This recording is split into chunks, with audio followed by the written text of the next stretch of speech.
Okay, so now let's do this really quick. We're going to throw in the doorknob in this one, and um, and probably fix this trim and then copy it over to the other side.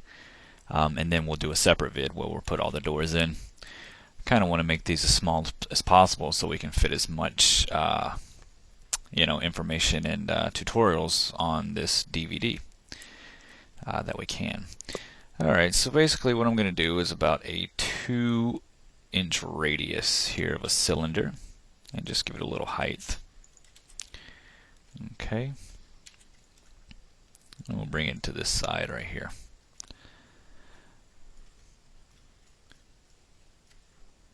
Let's zoom in on it.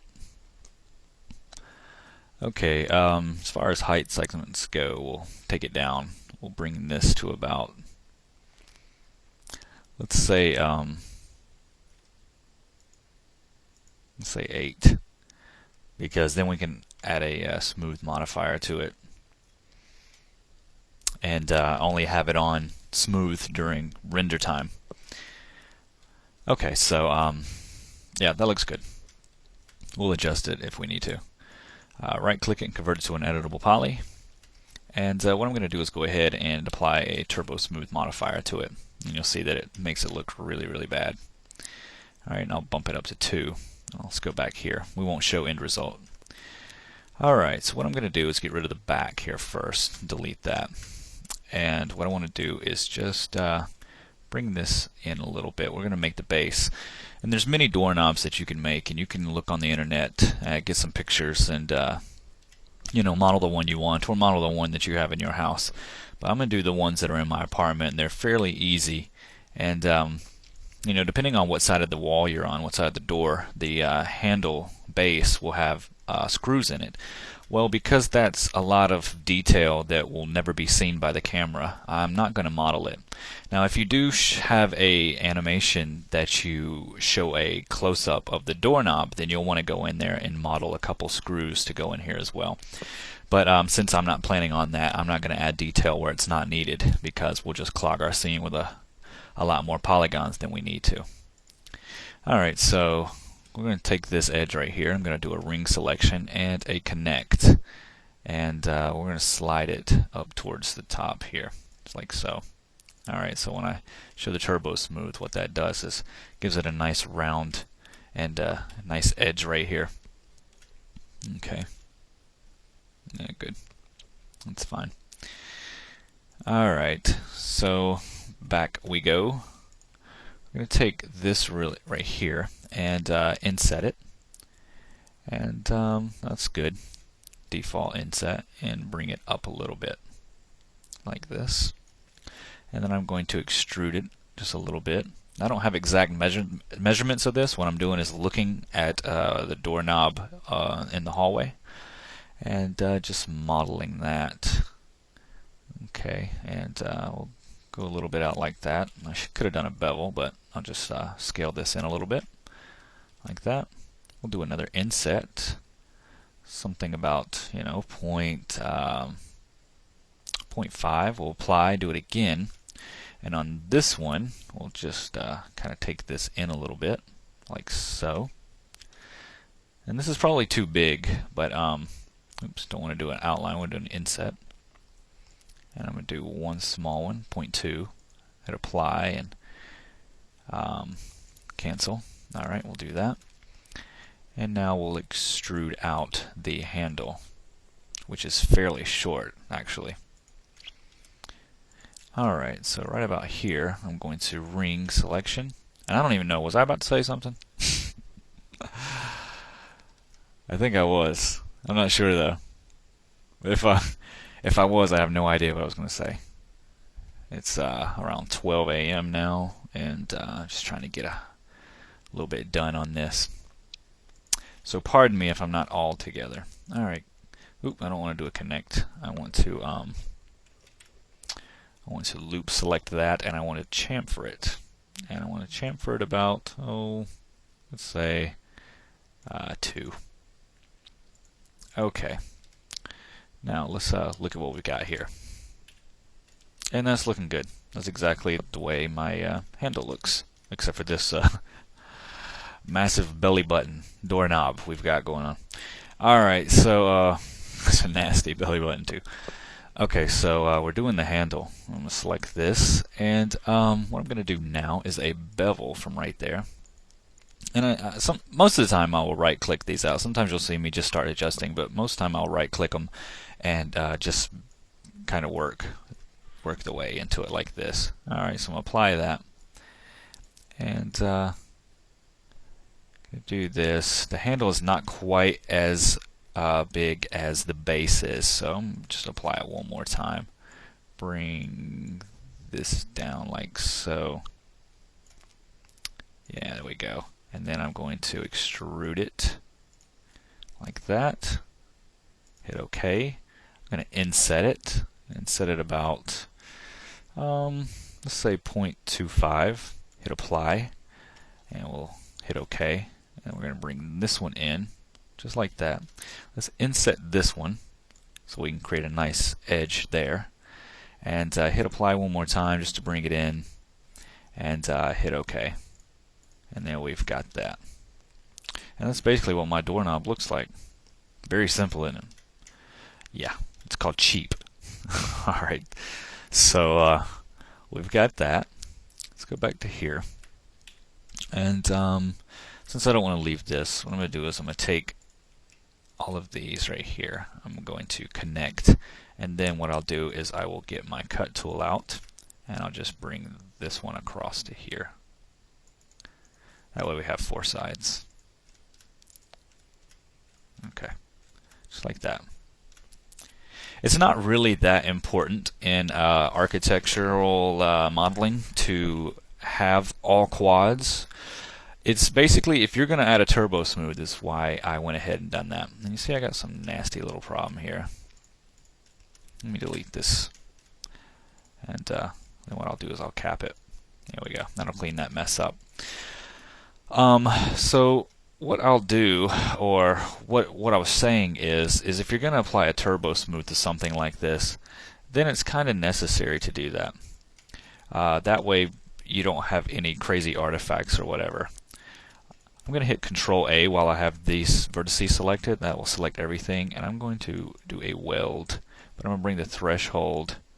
I'm just going to click it until it starts doing some things like that. 153 from 154. That means I had a loose edge or a loose vertice probably somewhere around here.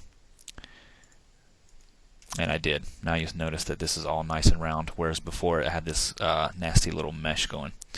If you didn't see that, rewind it and you'll see the difference. When I hit mesh, there's this oddity right here. Okay, so that right there is the doorknob. And I'm going to name this D_knob_1. Just like that. And like I said, feel free to add some screws in here and make it look decent. So what I'm going to do now is put it in the correct position, which is a little lower and a little closer to the actual frame. Alright, and bring this in, zoom in on it so I can see what I'm doing. There we go, like that.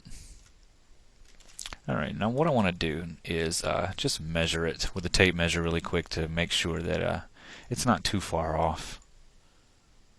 It's about 3 inches across here, and about 3 inches across there. I think it's a bit too big, so what I want to do is select it and kind of shrink it down a little, just a smidge, not too much, about 75%. And I see the 75% from right here, 75. It's not always great to scale your models like this. It sometimes will mess things up, but in this case, it doesn't really matter. Alright, so now we got a nice little doorknob there. Seems pretty good. I can dig it. Probably a little too low. I'm thinking it should be somewhere around 4 feet off the ground. Usually I'll measure this beforehand, but like I said, I'm not thinking really well right now. 37 inches. Now, select it and bring it up just a tad more.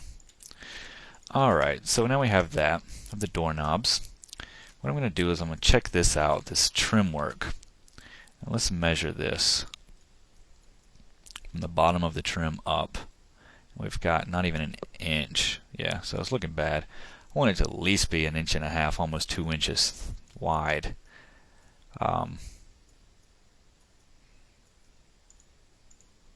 if I select this and I hit 1, oops, that's just going to show me the loft. What I can do then is right click this and convert it to an editable poly, because it's done now. It's ready to go. It is all nice and what we need. So let me d underscore trim underscore 01. Alright, and then what I can do is take this, and if I hit 1, you'll see there's just too many vertices here. So what I'm going to do is how am I going to do this? I've got all of these polygons in here I really don't need. Should have cleaned this up beforehand. And you know what? I'm going to select this and I'll show you what to do. Surface parameters. Where is it? Skin parameters. Down here in the skin parameters, you have all of these edges that go through here. This is creating more polygons than is needed. So what you'll do is you'll take the path steps down to, I think, 0. Let's see if that does it. Yeah, path steps down to 0. And what that will do is that takes all of the edges out of here that is creating extra polygons. So whereas now this is like one, you see this space right here would be one continuous polygon all the way across, instead of stopping at edge and being 1, 2, 3, which is creating a buttload of polygons for this one thing. So that's fine. Now I'm going to right click it and convert it to an editable poly, and it's good to go. Yeah. Okay. I'm going to try something. I'm going to select all of these, and I'm going to go into view mode, and I'm going to widen it just like that, and then I'm going to bring it back above the door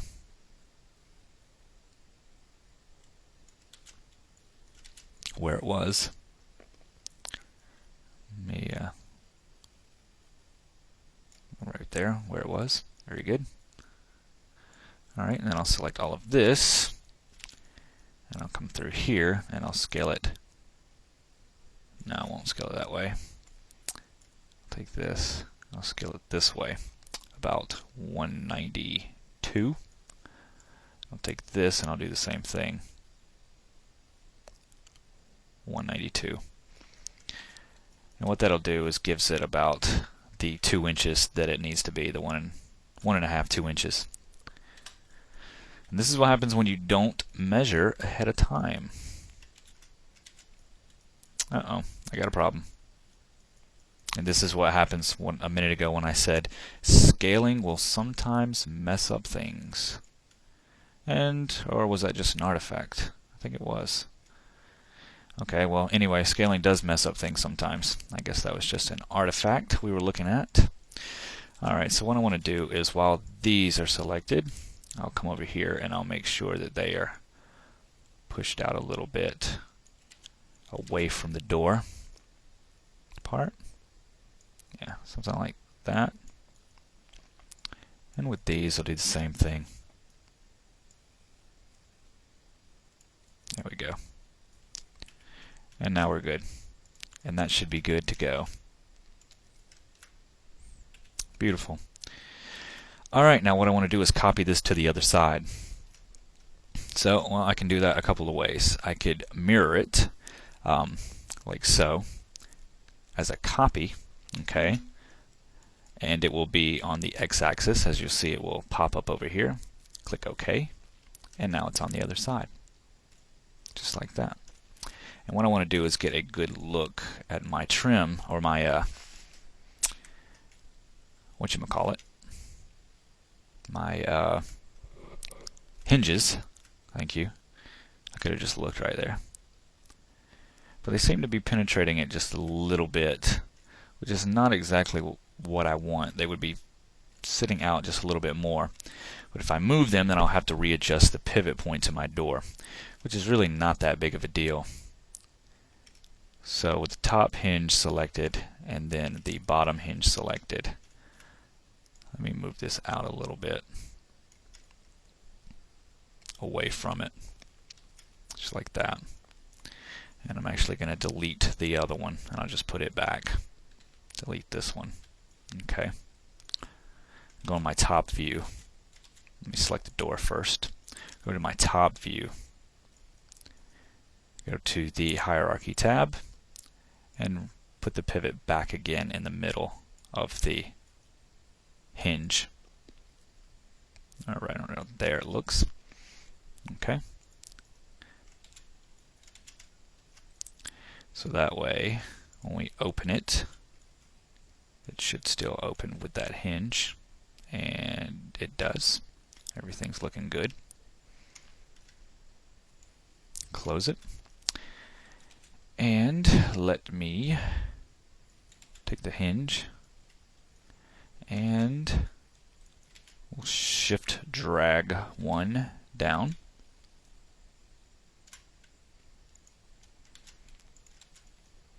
Should be good. Just making sure everything's looking good. And it is. Alright, so we got that. Door closes, but if you notice, the door knob doesn't go with it. Easy fix, right? Because we know what we're doing. Just select the door knob, or just get your select and link button, or do it by the outliner.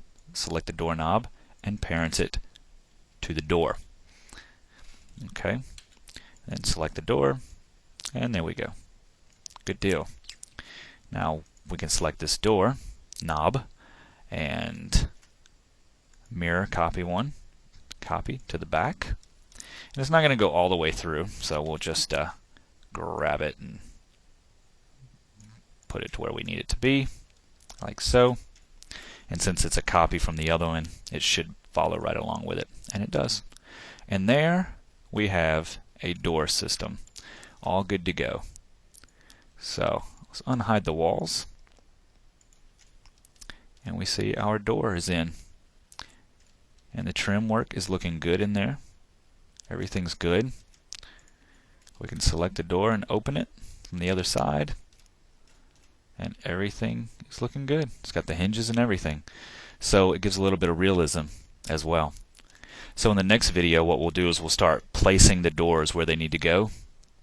And from there, we're on a good track of getting this thing knocked out. So I hope yours turned out like mine. Hopefully it turned out better. And I'll see you in the next video.